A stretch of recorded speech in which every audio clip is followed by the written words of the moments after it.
Welcome to the Advanced Investor Alliance podcast, where investors achieve their full potential through real and authentic content. This podcast is to inspire you to go beyond the mediocre results of the masses. Well, hello, ladies and gentlemen, real estate investors, entrepreneurs, people around the world. I'm so glad that you tuned in to the Advanced Investor Alliance podcast. I'm really excited. Not only that I have my co-host, what's his name? Zach Lorenzen. There it is. And more than a host, a founding member of Advanced Investor Alliance. We couldn't have done this without Crystal Caruthers. What up, girl? Hey. I love talking to lady investors because they always bring a perspective. And Crystal, I could say this and your husband can listen. I had a little crush on you because you were not a physical crush. Well, you are attractive, but... Okay, nice attempt to backtrack there. I had to dig in the hole fast. But you advanced a lot faster than me in real estate, which is really cool. We're all on a separate journey. But you were the first one, I think, in Oklahoma City that kind of branded private money. Like, you had this torch, and you were running around. Your mom, your family believed in you. You have a little tiny fund, and you were running around with a T-shirt on. I loan money, and it's really hard money, but you loan money, and I was like, this chick. And then it's full circle because like it took me about 4 years later to start loaning money, all because of you. That's one thing that I've always had a crush on you. That you.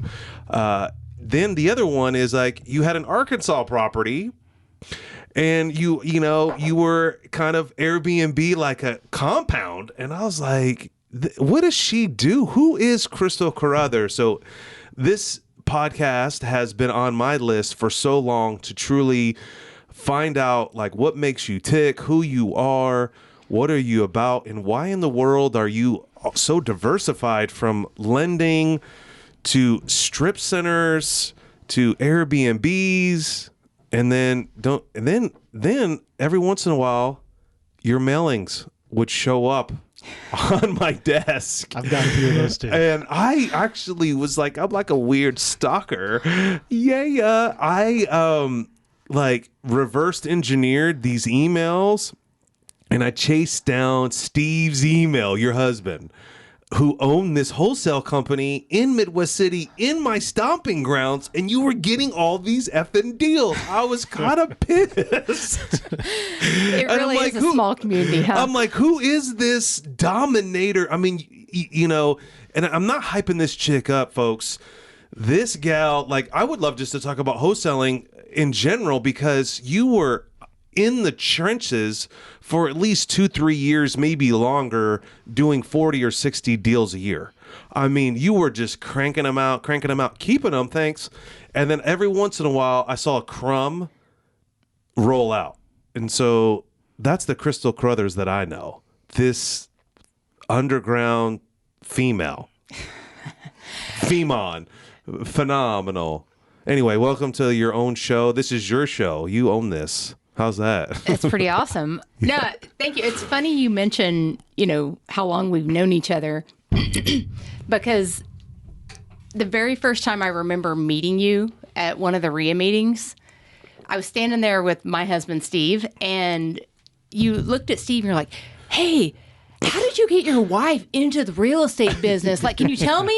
And I was like, dude, I'm right here. I did it myself, And that's always stuck with me through all these years. I'm like, if anything, it's made me more determined that, no, I really can do it. Because I always remember that you assumed that I was just getting drug along. And I'm so sorry. My husband and I, we drag each other. If anything, sometimes I'm dragging him. So it's great to be here. And you couldn't do this without Steve, and I apologize probably for that. It's better than the story of I think I've really wounded a lot of people in my lifetime, and I'm trying to change. But your husband has been a huge impact in my life in running. And I'm the runner today, and if it wasn't for your husband, and I'm not saying that because he's going to listen to this and he's going to like me, but your husband's the only one that's ever texted me during all my drama of running, not wanting to run, being injured, him being injured, and me able to reciprocate to him, just, hey, how are you doing and running? And he's an inspiration in that side. I just assume this is a male-dominated world. What a low-class person I am just to say it like that. But let me give myself one praise. I actually wrote a book called Hiring Contractors because I was in St. Louis one year speaking at the Mr. Landlord Conference. And if you have single family, I definitely recommend that. And there was a girl that I was in my roundtable, and she gave up on real estate because she was being taken advantage of by contractors. And I was like, one day I'm going to write a book, and actually wrote it for that gal. So let's get started on that topic. Being a lady in the male-dominated world of real estate investing, what's it like? Well, I run into comments like yours periodically. But I prefer to look at it in the positive, that I am definitely not like everyone else. And there are plenty of women out there, but, when I look back at the people that I have mentored and spent the most time with, almost all of them are women. And I think it's because I feel like maybe they need my knowledge more than some of these other people. And I've had some extremely successful people that I mentored and are just killing it now. And there are times when I definitely think it's worked to my advantage. You talked about back when, we used to wholesale and do a lot of marketing, which we don't do as much because we're not really doing single family anymore. But definitely in the beginning, my whole why was to be home with my children. That when I found creative real estate, they were, 4 and 9 months. So those first few years, like I was sending out marketing, I was hauling my kids to these disgusting houses and helping build their immune systems by all the nastiness in these places. And Yep. I definitely could own the whole, I'm the soccer mom. I can understand. I am great at building rapport when I just am myself. And I might play it up a little bit sometimes. Oh, well, I can't meet you right now because I got to pick up my kids from school, or we've got a wrestling meet tonight. But that's me. So your children were in diapers. Is that what you said? So how old are they now? They are 10 and 14, and it's a whole other story, but both of them own houses now. So they weren't born into it, but it was soon thereafter, and they have been involved in the business way less now because they're actually in school. They don't have to go do things like that. But, they have definitely bought in on the concept of passive income. So for them, it's like, well, of course. Why wouldn't awesome. I have passive income? So I see that as a huge victory. Yeah, it's when I just had that conversation with my wife about, when Kennedy turned 16, not necessarily give her a house, help her acquire an asset, and actually take a monthly ledger about expenses. And then when there's a transition or a turnover, she goes and cleans it. That's her house. She receives that cash flow. And I'm just excited that when that happens, what a gift that you can give someone. I think that's our problem with society, is that we don't know how to truly make money. We know how to work and take a job, but how do you create income that could be perpetual for life in this case? So kudos to you. I'm excited about that.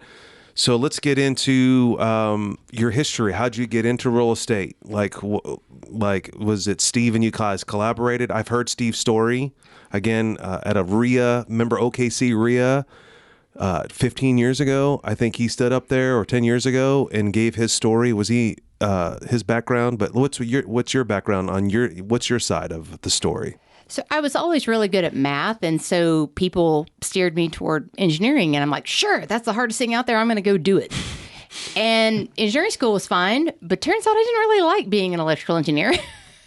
Wow. And by then, I had my degree. I spent a few years doing it, and I was like, ew, this is not for me. Perhaps attention to detail is not my strength, and when you're building airplanes, it should be.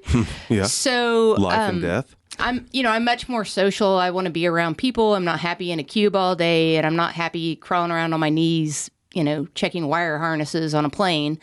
So after I was done with that job, I came back and joined my family's construction company. And I did that. It wasn't really engineering. It was somewhere in between. I was doing as-built drawings and things like that. They have a commercial and industrial heating and air company. So if I'd been a mechanical engineer, that would have been a lot more useful. But anyway, I did enjoy the family business, and I did that for a while. And then when we had kids, I was like, nope, I'm out of here. I waited that long to have him for a reason. I wanted to be fully present. And so I worked a little part-time when my son was born, and then eventually, stepped back when my daughter was born. Was Steve, what job did he have at the time? He was a banker. Wow, I didn't know that. And he had been a banker until I saw the writing on the wall that my mother was going to be retiring and someone needed to run that business, the heating and air business. And so I enticed Steve to leave his banking job and come over and run my family's construction business. That's awesome. I remember that his day job was managing not an 20-something people or something like that. And seeing him transition out of there, eventually leaving that and the tug on his heart because it was a family business. We need to get Steve on here because it'd be interesting to know about that.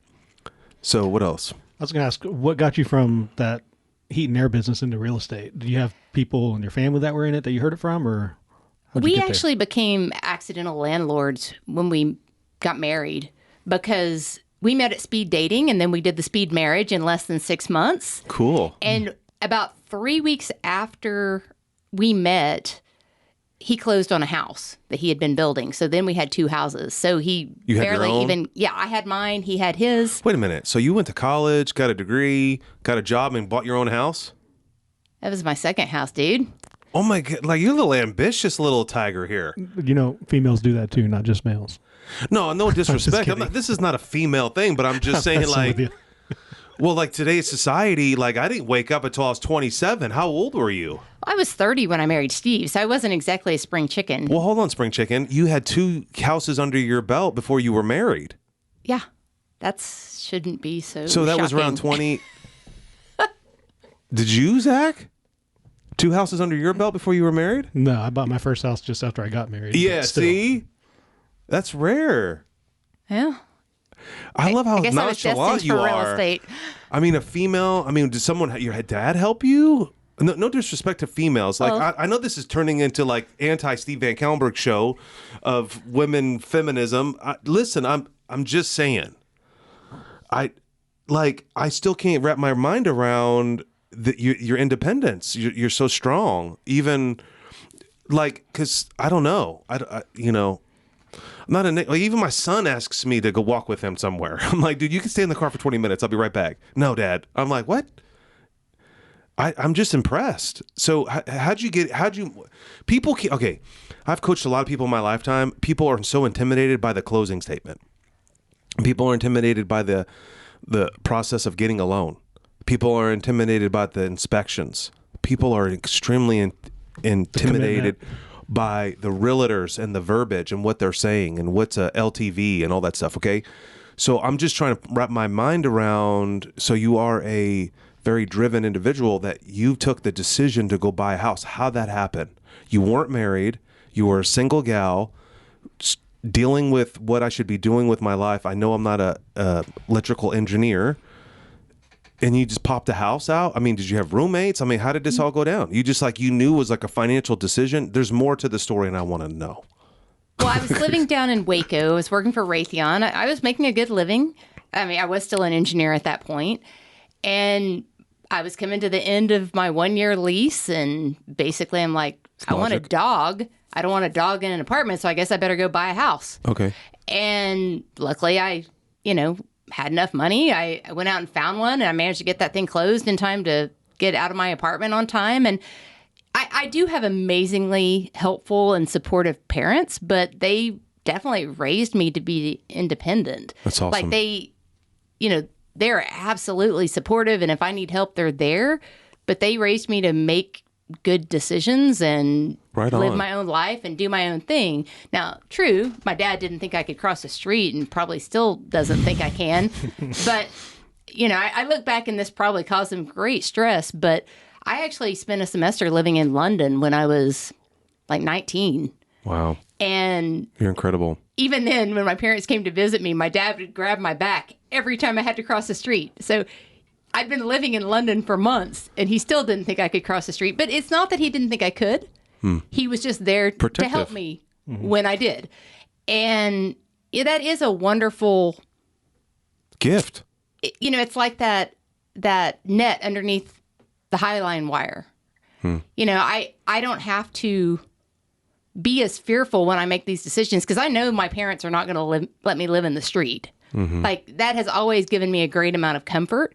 And so it allows me to shoot much higher. And then when I moved back from Waco, I had some equity in that house, but I actually lived with my parents for a year while I was building a new house. You built your second house? Yeah. So that second house. Yeah, you're like a high achiever. I'm glad that I just found out who you were. Oh yeah. No, I've always been that way. And like, I was a total nerd in school. Like you named the award. I was going for it. Like, yeah, that's me. Oakley, is he like that? So much. My kids are definitely both. Oakley is more chill than I was. Well, like my Steve daughter's is more super like me. chill. Yeah. Like I see. This is awesome. I haven't built a house, so I don't have a desire either. But so your second home, you built your home and you weren't even married. Yeah. I think I was. I just want to make a new 27 or t-shirt. something. Baller status at 27. At 27, I was like probably still working as a Red Lobster, trying to figure it out. I got Rich Dad Poor Dad around that time. Like literally, I could be rich. Okay, buy assets. Yeah. Well, I was fortunate too, though. My parents were entrepreneurs. So I always had the idea that I could make as much money as possible. But I did have the thought that I had to work really, really, really hard for it. Yeah, because they were working. They were working so hard. Like, my dad and my mom started this business and then they had to survive the oil bust here in Oklahoma. And in the 80s? Yeah. And I mean, I remember our shop was out on the back part of our acreage growing up and my dad still being out there and working at midnight or the whole family being out there working at 9 o'clock at night.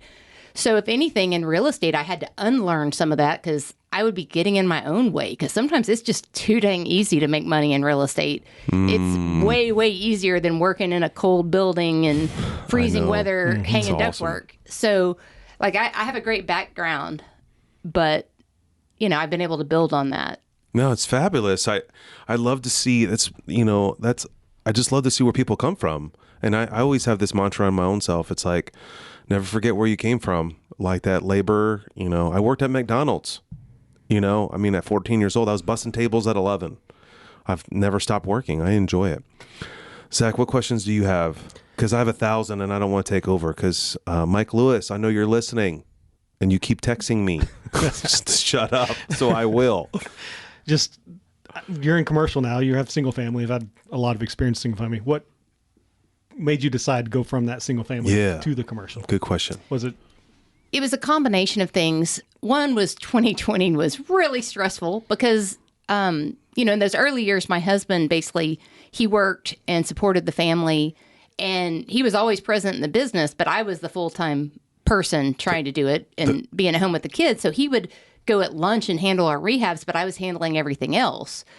And then after a few years, 4 or 5 years, basically we had replaced the income he was bringing in and he was able to come over full time as well. And I remember that time. He could also be more present with our kids and, he could be the one picking them up from school and he could be the one taking them in the morning and, go into all the field trips and stuff. It was awesome.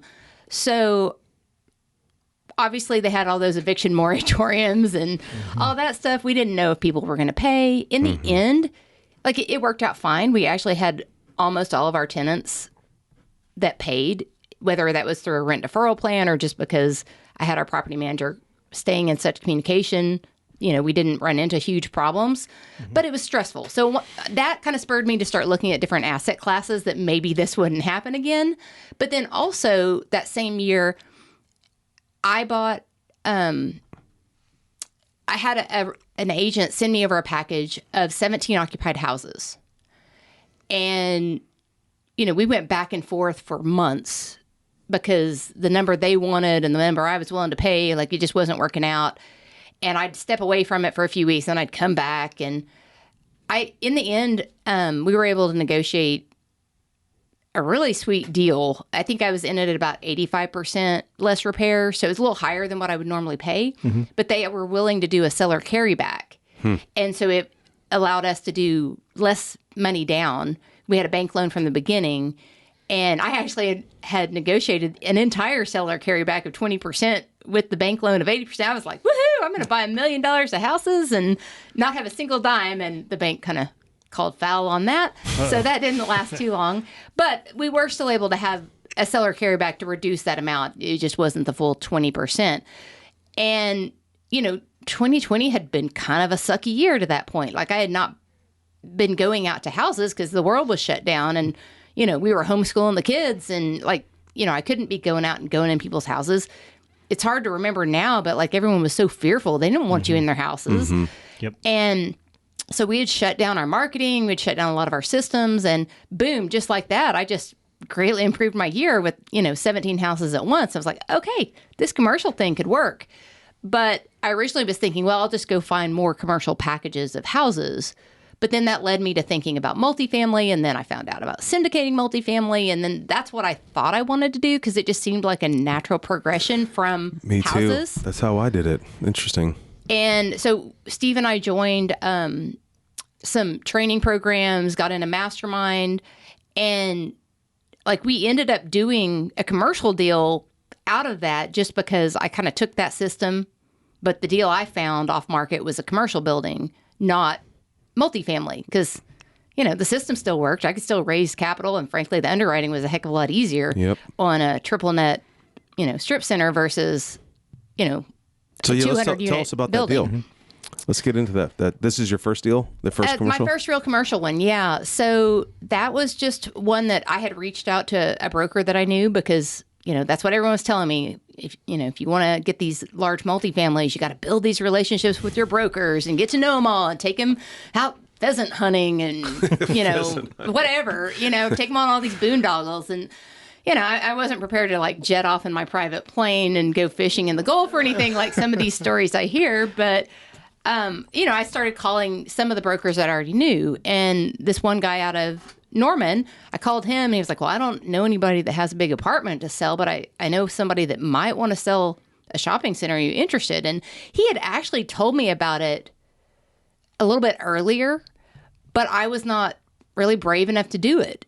And then getting in this mastermind and seeing what other people were doing, I was like, you know what? This might work. And we had also met some people here locally that were in that group that already had a shopping center and had a lot of assets, and they had a strong background. And so we were like, you know what? This actually could work. And we could just, invite them in as a partner. And so, we did it with a local bank. I raised most of the capital for it from our investors, which were just mainly friends and family and closely held people that knew me from the real estate world. And then we closed on that in December of 21 with a sweet 3.75% interest rate that I'd love to have now. I still have that on that building because we're not going anywhere on that one with that rate locked in for another 4.5 years. So give us the size of the building. What is it? It's about 33,000 square feet. Dang. It has 14 tenant spaces. One of the things that really sold us on it from the beginning was we had an already signed lease from Sherwin-Williams. The seller was doing the tenant improvements, so he was paying for all of those, but we were going to get 10 years of extra money for the Sherwin-Williams paying back the tenant improvements as well as their normal rent. Plus, Sherwin-Williams they're a sweet tenant. They just want to sell paint. Well, and they stay there forever. If you look around, they never move. Never. And so, of course, it's a super long, it's a 10-year lease, but then it's got all these options that will probably be way under market, but it won't matter because it's Sherwin-Williams. They're a corporate guaranteed, I have that tenant too. A credit, Triple awesome net. tenant. Yeah. That whole shopping center is triple net. I think we're responsible for the roof and foundation and structure and stuff. But, it was already a great facility. It was only 7 or 8 years old because it had been scraped and rebuilt after the tornado went through Moore.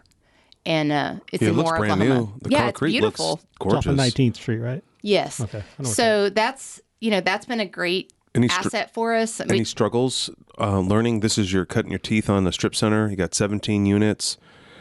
What struggles have you had with this property? Well, we bought it with one vacancy. It was about 6% of the facility. And we're like, this won't be too hard to fill. Oh, man. And everyone had warned me that it would take longer to fill commercial space, and I thought I was allowing plenty of time, but it's been a year and it's still vacant. And I think part of that is we were too aggressive in the rent we were trying to get. What's your square footage now? What are you trying to set? What are you trying to rent it at? We were originally asking $25 a foot per year, and we have actually lowered it to $20. And I don't even know if we would have lowered it that much, except that obviously everyone's, whispering of whether we're going to have a recession. And I'm ready to get it filled. And it's a great facility. And that's your profit. That's all net profit. Yeah. So that's what's so frustrating about bigger properties is like, yeah, you got your covered. You're probably making some cash flow, but that last unit is where you hit the home run. That's where you get. That's where you get paid. I mean, I have a bunch of I have like 20 units in this building, and I got 2 vacant. That's $1,000 a month that I'm paying my bills, but I really like $1,000 a month for all this work I've done. Right. And, I think it's still going to end up a great deal, but this probably should have hit me sooner, but I've decided it's time for me to not sit back and just let the listing broker do his thing. We have changed the listing broker to someone I feel is more proactive, but more than that, I'm like, I'm going to be marketing this. I'm going to be pushing this out. So let's talk about that. Because there's so many people out there looking that aren't necessarily looking with a broker. This is where I struggled in commercial when I first started. You hire professionals, and not all professionals are equal, right? And when it's such a small unit, what is it, 1,500 square foot? I think that one is 1,950, and we have another one coming up soon at 1,300. I'm like, we can't have 2 vacancies. We're going to fix this problem. Right. So I have that problem here. So I started making videos, and I started having signs and banners, and I even ran ads on what's that, LoopNet? Yeah, push as much as you can.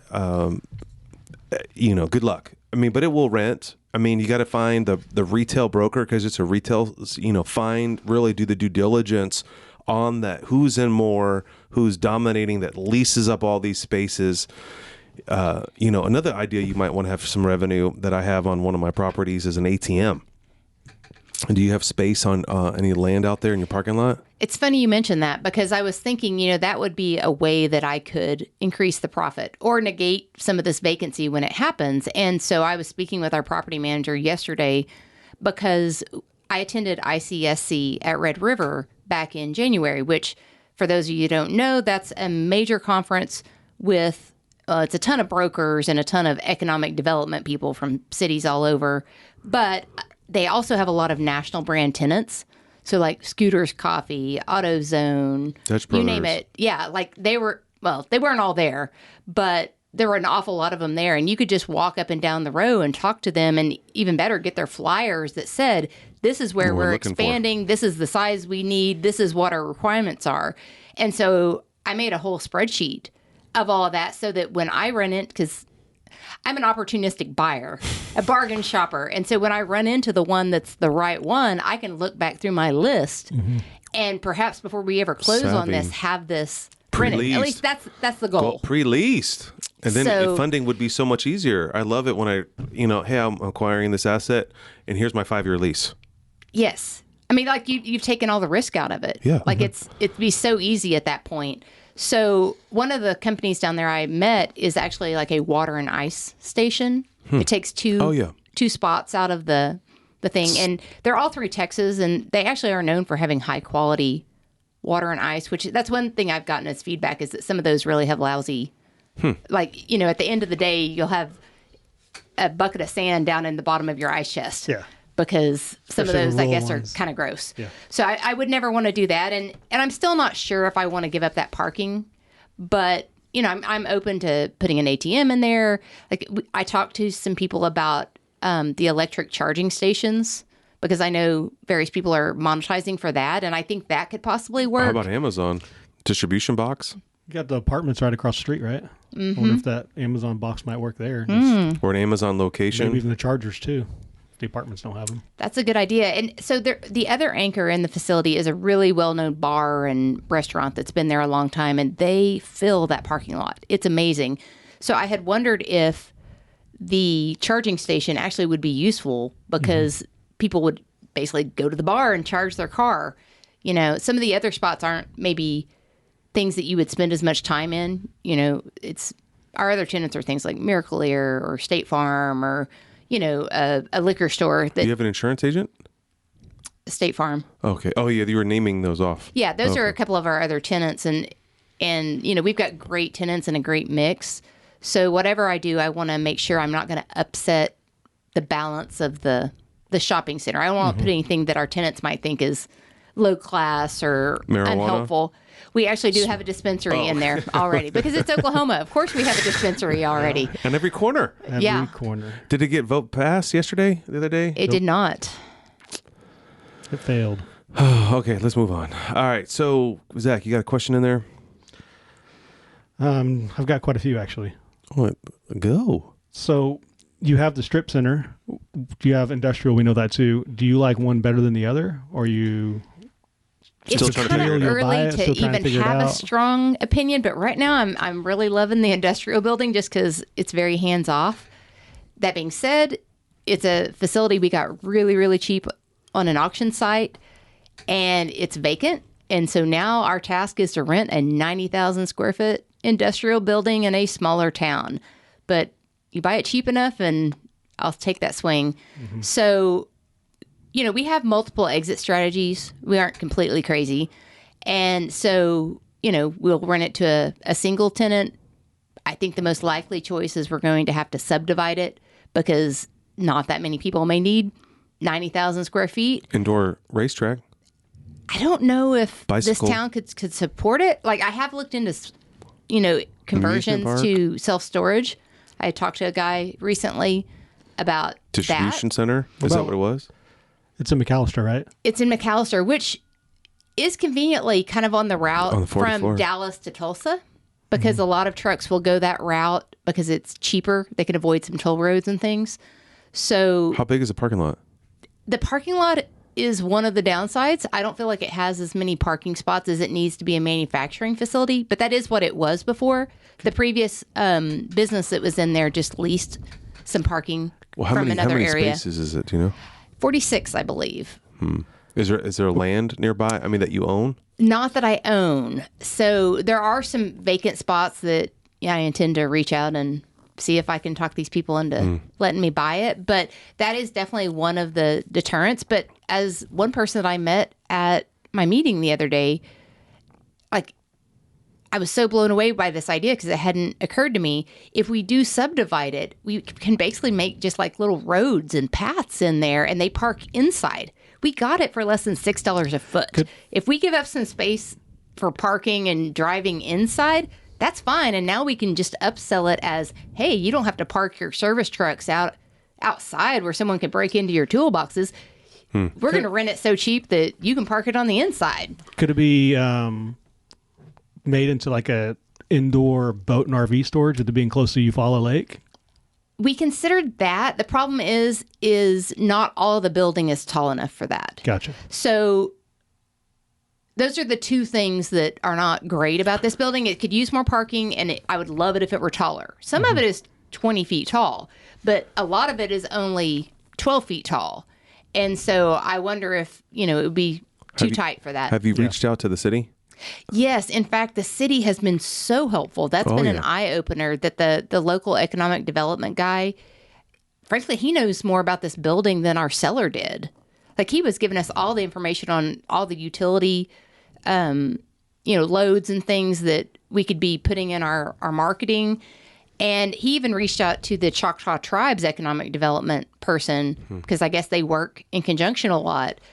And like both of them have already hit us up because they've been sending out our information because they get requests for certain buildings. It could be a biotech. It could be, a learning center. It could be storage. It could be, RC car place.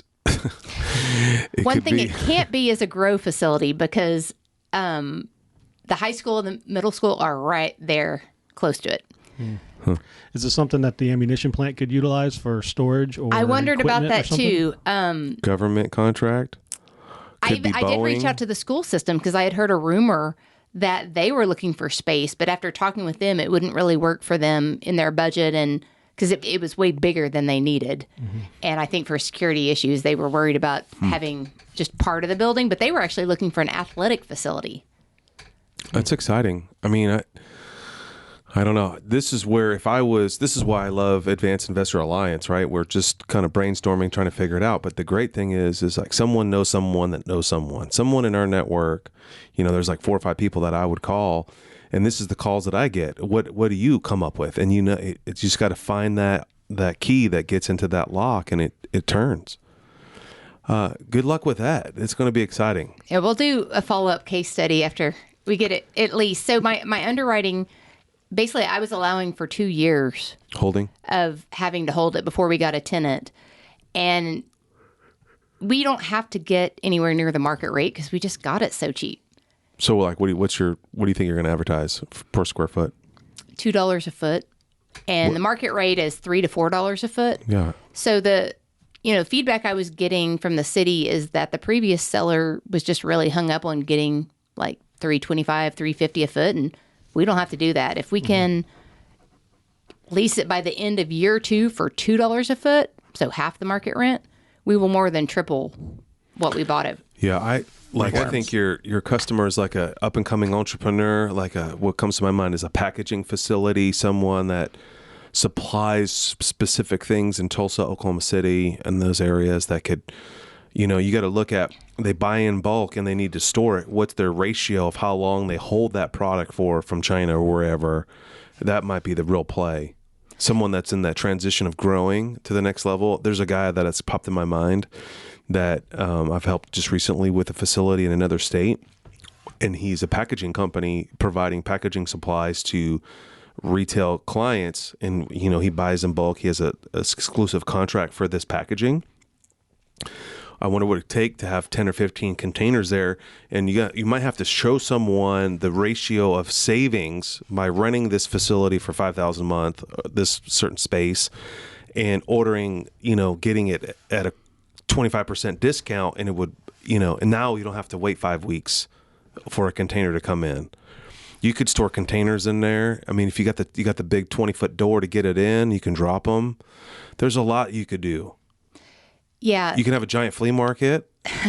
You can have a consignment sale. You can have an eBay distribution. There's all kinds of great things.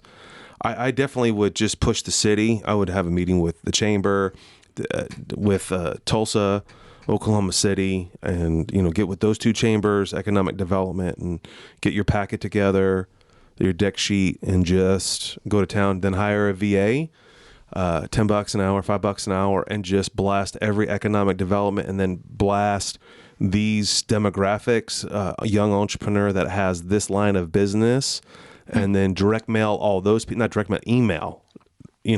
Just earlier I got a spam call. Hey, we're a financial, who? They were looking for Brian. I'm like, I'm not Brian. I'm Steven. But you can hire a VA. We do that with real estate, right? Why don't you do that too? And be, what's the $500 to hire a VA for 2-3 months? You can get something. Someone knows someone that needs that building. They just don't know it's there. That's our biggest problem. Someone needs it. We got to tell them. Yeah, I actually just made out a flyer on it yesterday because we're prepared to start really putting it out there. We haven't signed with a broker yet, and we probably will, but we're going to take a little bit of time because the holding costs are extremely low on this. So we can promote it a little bit ourselves, and my partner on it, like she's already been pushing it out to everybody she knows. Another female investor. I tend to find them. You're a magnet. I have a lot more questions, Zach. Come on, man. Slow my game down here. So we know you went from single family, wholesaling, package of houses, retail, industrial. What's a piece of advice you could give somebody that's wanting to get out of that single family and jump into it? Is it by chance? Is it people you hang out with? Is it relationships? Great question. I think that relationship key is the biggest thing. Because for years, I was very active in the real estate world. I would go to all the RIA meetings, all that kind of stuff. But I wasn't getting out and networking like with the Chamber of Commerce or other business owners and things like that. And at some point, we kind of slowed down going to the local meetings because, like, I love to answer questions and, people that'll let me talk about real estate. But at some point, I wasn't getting as much out of the meeting as I wanted to for the amount of sacrifice it was to have to hire a babysitter, to take my kids to soccer practice, do all that kind of stuff. So we slowed down going and we started doing more national things. But I know there are people here locally that are doing bigger things, and I just had to find the new right groups to be around. I wish I had made the jump sooner because, I mean, I am pretty aggressive in wanting to grow the business, and we don't like having a large staff. And in commercial, I can just do several deals a year and make way more money than if I'm just really hustling trying to get the houses. And like, I don't have anything against houses. It's just a lot slower for me to build. Yeah, that is the big conundrum there. But my question is, how do you stay focused, right? You know, if the market drops here, we're, you know, interest rates are at 9%. I think they're going to go to 12. I heard a quote on 950 yesterday on a renewal. Whoopee woo. I'm excited. Get it amped up because private money wins. But how do you stay focused, right? Because if sometimes I get distracted, someone sends me a deal and I'm like, and it's so dry on commercial. It's not dry. It just takes longer. It's easy to go buy a single family, but it takes longer. Commercial. Have you figured that way of staying focused? Like, how do you do it? I think my husband would probably argue I don't. No, I am definitely that typical entrepreneur that chases around and drops everything and runs and chases the new shiny object. And I love it. But to grow my business, like, I have to periodically pare myself down. And Steve and I are in discussions right now of what activities I'm needing to get rid of, because at some point I was like, yes, I got to go meet all these potential investors. I got to meet people that might know buildings to sell. Because, you know, it's a different ballgame in commercial. The people that are going to possibly sell me a business are a completely different demographic than who I was marketing to before. So what I need to know are, you know, groups of business owners, other entrepreneurs. Those are people that might invest with me when we raise capital. Those are people that might sell me something. They might know someone. Like, it is critical that I meet these people. And I wish I'd been doing it sooner. However, like, all those meetings, like, they're a huge time suck, especially for someone that likes to talk as much as me, because then I stay around for 30 minutes after the meeting. So for me, that's an ever-present challenge. And, you know, I start with a list at the beginning of the day, and sometimes I mark some things off and sometimes I don't. I am looking into getting a VA to help underwrite, because as you mentioned, like, in commercial, it takes time to even know if something's a possible deal. That's one of the only things I don't love about the commercial real estate model, because I love the idea that I can improve the income or reduce the expenses and boom, I just made the building worth more. But that means that to underwrite it, you know, I've got to see the financials, I've got to see the rent roll, all of that, and I have to then plug that back in my model to even see, like, is this a price I'm even open to?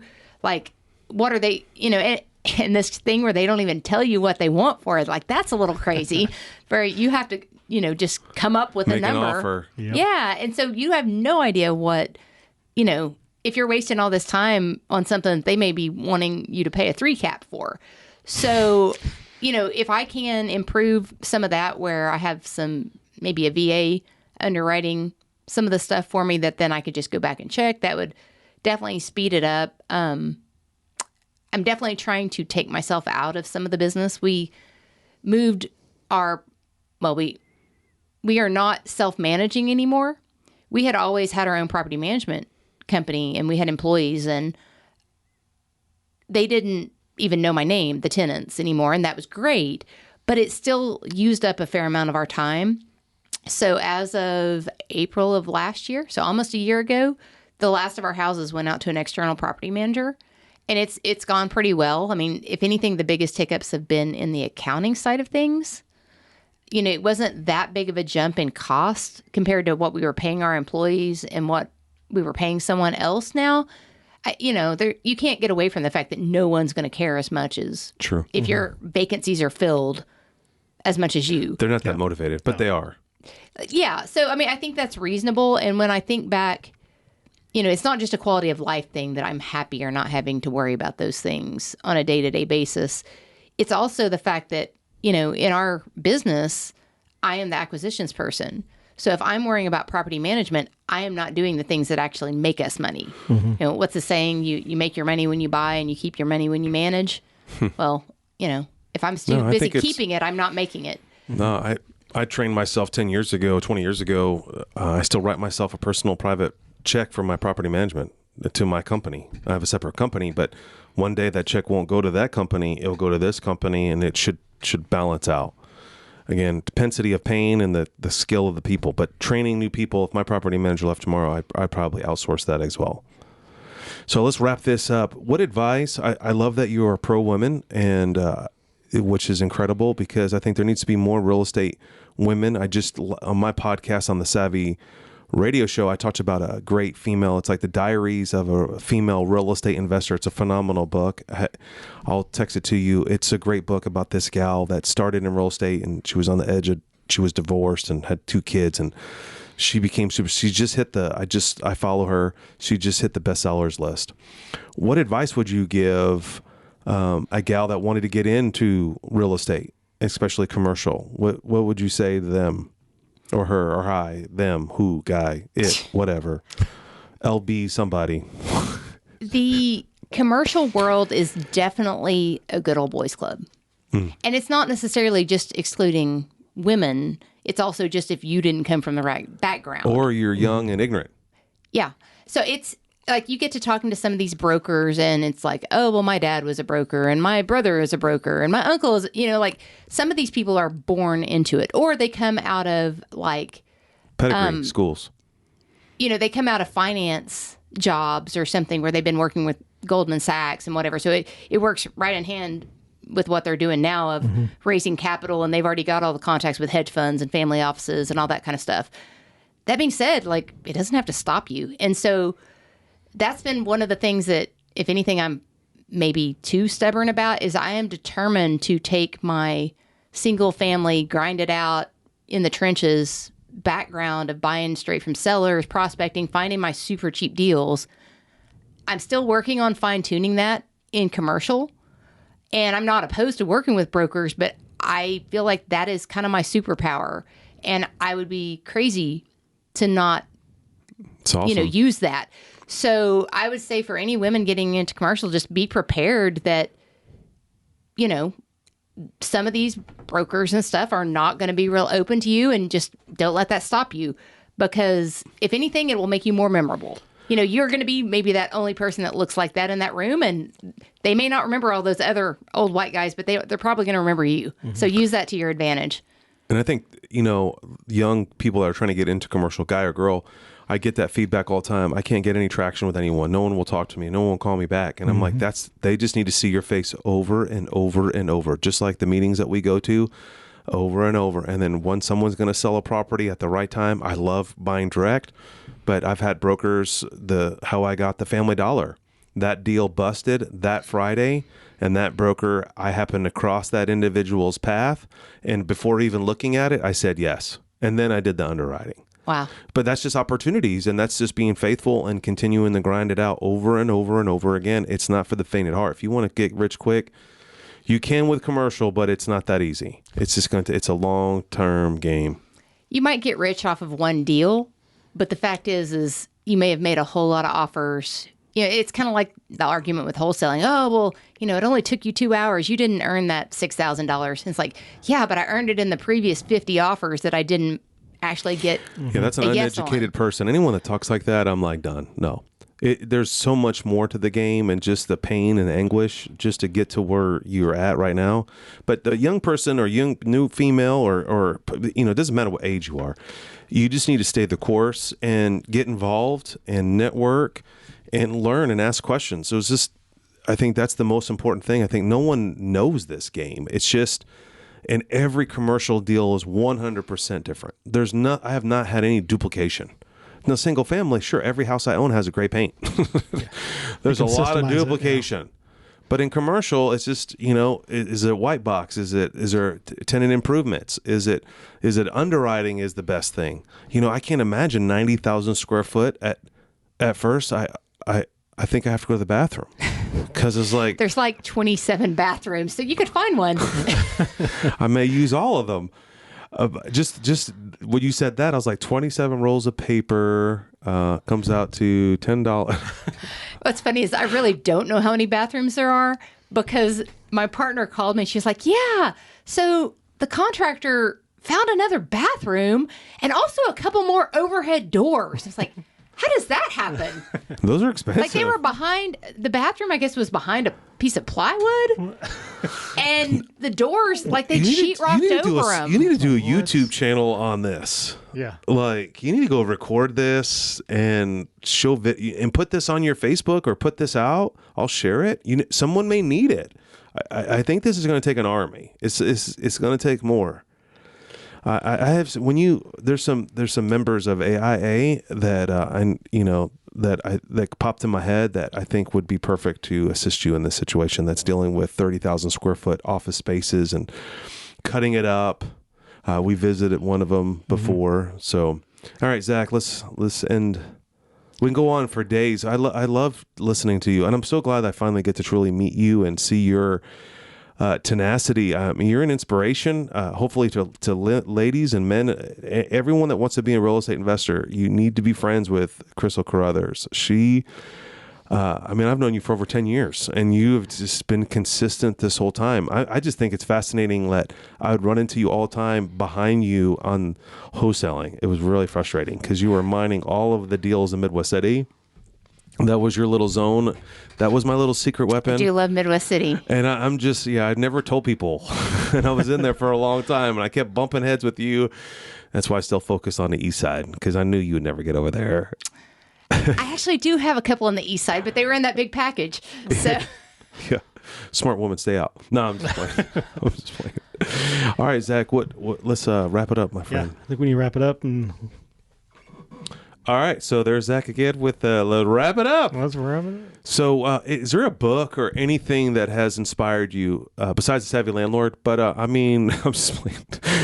Is there a book that you've read just recently that has helped you in that transition from single family to commercial? Or is there any kind of course that you went to? I know you were at Brad Shamrock, right? That obviously impacted you, met some of your investors. So definitely recommend online education. Is there anything else that you can recommend? Well, there's a one mentoring program with a guy named David Monroe, and you don't I did buy his mentoring. It was very reasonably priced, and he has a ton of online material. But if you just go online to his YouTube channel, he breaks down practically every MSA, every metro in the country in regard to multifamily, and he's very data driven. And he goes through what's the absorption, how many units are coming online, what's the new builds. And so you don't even have to go through all of them, but I enjoyed seeing his system and seeing what was on board for Oklahoma City, what's on board for Kansas City. I think I've seen this guy. Tulsa, whatever. He's on Bigger Pockets. He's got a YouTube following. Yeah, he's all spreadsheets. This arrows and stuff. Yeah, he just released all about CoStar, and we do have CoStar. And so I was like, okay, this is awesome. I watched a couple of his takes on it. I'm like, I got this down. So then I felt like I could go in and analyze what's the commercial market look like here, because I do have access to those reports in CoStar. What does industrial look like? So that's all free out there on YouTube that you can watch his system. Smart. And so now, I can go in and feel more confident analyzing all these other asset classes. Because if anything, I can't focus on one asset class. I've decided my asset class is cheap. I will buy almost anything if it's a value add and I can make a lot of money on it. Is there a ratio, 25% LTV? You mean cheap? What do you mean? Construction cheap or just the price? Penny stocks? If I can force a bunch of appreciation on it, I will look at almost anything. Appreciation with you putting capital in to improve it? If it is necessary. That's the great thing about commercial is it doesn't have to be distressed. Our houses full of cat pee that we bought for years, there was a reason why we were getting those at a cheap. Discount. Yeah. Mm-hmm. But in commercial, sometimes it's just as bad as this is poorly managed. They have way too high of expenses or they haven't raised rents. And just by fixing that, boom, the property can be worth 50% more. Or this industrial building that we got, it was just in an area where other people weren't real interested and no one else was bidding on the auction. And the seller just happened to be really motivated. So we got something pennies on the dollar. We're having to insure this thing for $5 million because the insurance company won't believe we only paid a tenth of that. You know, So you bought it for 500? Bought it for $510,000. So I see why your holding costs, because I was trying to gather the number. Well, congratulations. Yeah, so you could probably flip it to some California guy for $2 million. Honestly, that's the plan. That's the exit strategy. Well, we actually don't intend to keep it if we rent it to a single tenant. Oh, but yeah. if you rent it to if you rented this thing out, you just had a payday. Because the NOI. I mean, you just tripled the value. Yeah. So if we end up subdividing it into 6, 7, 8 spots, then at that point, we might consider just refining it, pull out a bunch of cash, and sit on it for the cash flow. Because now it wouldn't be so scary to have a single tenant. If you got one tenant in there, you could and just get that one tenant to break even. And then just keep subbing it, putting a wall up, party wall. I only have to put up rent like 15,000 square feet to be able to cover all my stuff. Yeah. Wow. Yeah. It. The whole thing is sprinkled. There's sprinkler pipes out there. I think so. Wow. I think I better double check that. But just curious. I know we were really worried because this gets off into a whole other thing. But between when we signed the contract and when we closed, I didn't think you were going to get it. We had 500. We had a pipe bust in the office, second floor. Actually, multiple ones. Nobody knew it because we had gone out to look at it, and the very next day a cold front came in. Seller's off in China, I think. So literally no one's looking at it. My banker decides he wants to drive down and look at it. He walks in the day everywhere. before we're supposed to close. Flooded. It's been running for a week, and my banker's shoes got ruined, but I owe him a really big steak because... Saved you. Well, yeah, because honestly, we were considering remotely closing. We wouldn't have even known for who knows how long. And so, yeah, it's kind of terrifying. That water bill would have been terrifying. Well, so I'm thinking about it. As soon as you change the water into your name, you just lost $20,000. So the one thing there is then we went back and forth on the fact that they should fix it. Absolutely. But as my lawyer let me know, the recourse in this contract it was just the 10X standard contract. I didn't have a choice on that.